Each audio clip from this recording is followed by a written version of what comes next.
जय हिंद जय भारत। तो दोस्तों एक और नई वीडियो में आपका फिर से बहुत बहुत स्वागत है आपका अपने YouTube चैनल में। वीडियो में आगे बढ़ने से पहले फ्रेंड, चैनल पर पहली बार विजिट करते हैं तो चैनल को सब्सक्राइब जरूर कीजिए।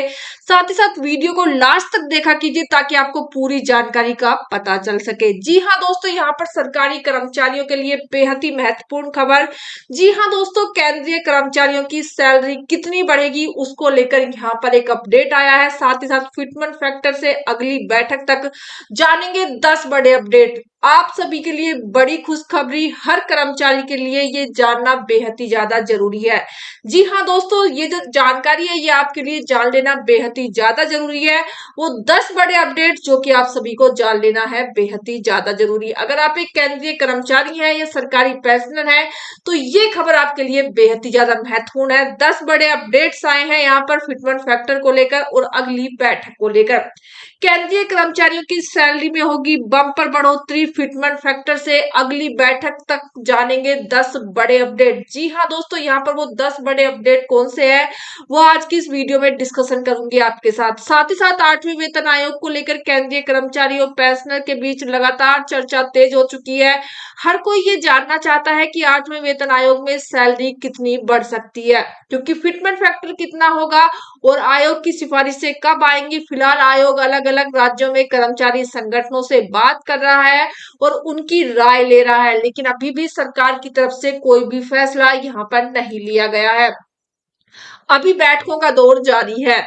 उसी के बीच यहाँ पर सबसे बड़ा जो अपडेट है वो ये है कि कई कर्मचारी संगठनों ने न्यूनतम बेसिक सैलरी बढ़ाने को लेकर महंगाई भत्ते और फिटमेंट फैक्टर तक की कई अहम मुद्दे उठाए गए हैं।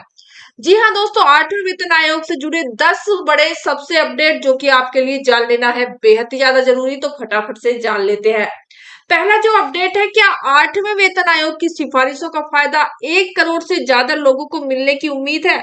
इसमें करीब 50 लाख केंद्रीय कर्मचारी और करीब 65 लाख पेंशनर शामिल है। रक्षा और रेलवे कर्मचारी और पेंशन भी इसका हिस्सा होंगे। दूसरा जो अपडेट है, कई बड़े कर्मचारी संगठनों ने न्यूनतम बेसिक सैलरी बढ़ाने की मांग की है। नेशनल काउंसिल जेसीएम और all India defence employees federation ने इसे 69,000 रुपए करने की मांग रखी है। वहीं महाराष्ट्र ओल्ड पेंशन ऑर्गेनाइजेशन ने 65,000 रुपए बेसिक सैलरी की मांग की है। क्या ये जो मांगे की जा रही है, क्या इनको सरकार यहाँ पर पूरा करते हुए नजर आएगी? जी हाँ दोस्तों, ये सभी के मन में सवाल है और इन सभी का सवाल जुड़ा है बैठकों के अंदर। जी हाँ दोस्तों, ये जो बैठक हो रही है इन सभी पर कोई भी अभी विस्तृत चर्चा निकलकर सामने नहीं आई है। कोई भी अभी विस्तृत आंसर किसी भी बैठक का निकलकर नहीं आया है जिससे ये पता चल सके कि आखिर फिटमेंट फैक्टर क्या तय किया जाएगा, कितनी पेंशन बढ़ाई जाएगी या कितनी आपकी सैलरी यहाँ पर बढ़ाई जाएगी। वहीं पर तीसरा जो अपडेट है, सिर्फ सैलरी ही नहीं महंगाई भत्ते को लेकर भी कई सुझाव दिए गए हैं।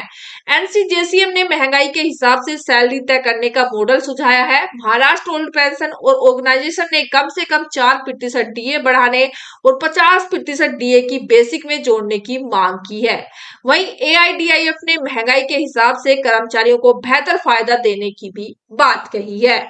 जी हाँ दोस्तों, दिन प्रतिदिन महंगाई इतनी बढ़ती जा रही है तो सरकार को ये तो सोचना ही होगा। जिस प्रकार से सवाल किए जा रहे हैं सरकार से, उन सभी सवालों के जवाब यहाँ पर सरकार को देने होंगे। साथ ही साथ India railway technical supervisor association यानी आईआरटीएस ने फिटमेंट फैक्टर में बदलाव की मांग की है। संगठन का कहना है कि रेलवे के लेवल 6 और सेफ्टी कैटेगरी के कर्मचारियों के लिए ज्यादा फिटमेंट फैक्टर होना चाहिए।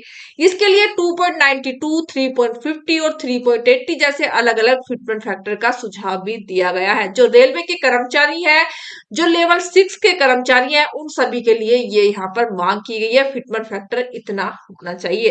वहीं पर पांचवा जो बड़ा अपडेट है, आईआरटीसी ने आर्थिक हालात को देखते हुए न्यूनतम सैलरी 52,600 रुपए करने की मांग की है। वहीं railway senior citizen welfare society ने कहा है कि न्यूनतम सैलरी का फैसला 1 जनवरी 2026 के महंगाई आंकड़ों के आधार पर होना चाहिए। जी हाँ दोस्तों, ये भी सही है, क्योंकि जनवरी से जो महंगाई बढ़ी है उसके आंकड़ों से अगर न्यूनतम सैलरी का फैसला होगा तो वो शायद सही होगा।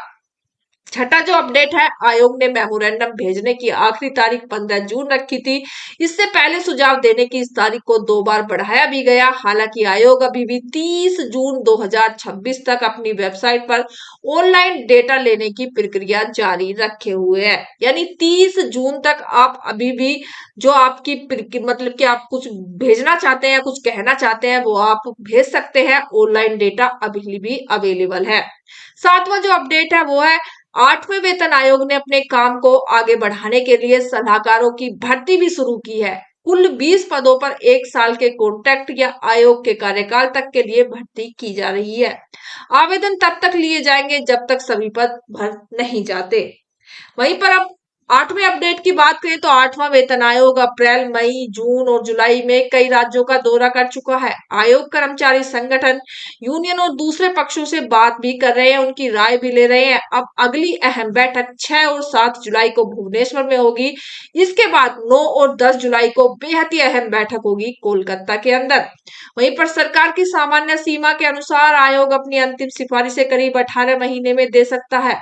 ऐसे में सबसे पहले फरवरी 2027 तक सिफारिशें आने की उम्मीद है। हालांकि all India NPS employees federation के राष्ट्रीय अध्यक्ष डॉक्टर मनजीत सिंह पटेल का कहना है कि इस घोषणा के अगले साल अप्रैल में नए वित्त वर्ष की शुरुआत भी की जा सकती है। साथ ही साथ 10वां जो सबसे बड़ा अपडेट है, अगर आयोग 2037 में अपनी सिफारिशें दे देता है, तब भी नई सैलरी और दूसरे फायदे तुरंत लागू होने की संभावना कम है।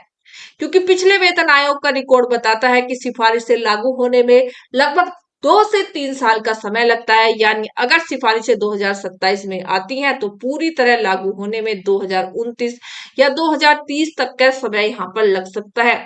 यानी अभी आपकी सैलरी बढ़ने में आपको काफी लंबा इंतजार यहाँ पर करना पड़ सकता है, जिस प्रकार से कहा जा रहा है।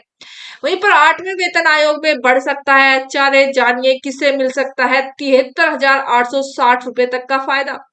8वें वेतन आयोग के तहत एचआरए में बढ़ोतरी का अनुमान लगाया गया है। जानेंगे फिटमेंट फैक्टर 2.0 सैलरी और भत्ते के कैसे होंगे प्रभावित कर सकते हैं। जी हाँ दोस्तों, आप सभी को बता दें, अगर आप केंद्रीय कर्मचारी तो 8वें वेतन आयोग से जुड़ी यह खबर आपके लिए अहम हो सकती है। जी हाँ दोस्तों, आप सभी को बता दें, एक अच्छी खासी बढ़ोतरी देखने को मिल सकती है। जी हाँ दोस्तों, प्रोपोजेट अमेडेट के तहत कर्मचारी के हाउस रेंट अलाउंस में अच्छी खासी बढ़ोतरी देखने को मिल सकती है। हालांकि अभी यह केवल अनुमान है, अंतिम फैसला सरकार की मंजूरी के बाद दिया जाएगा।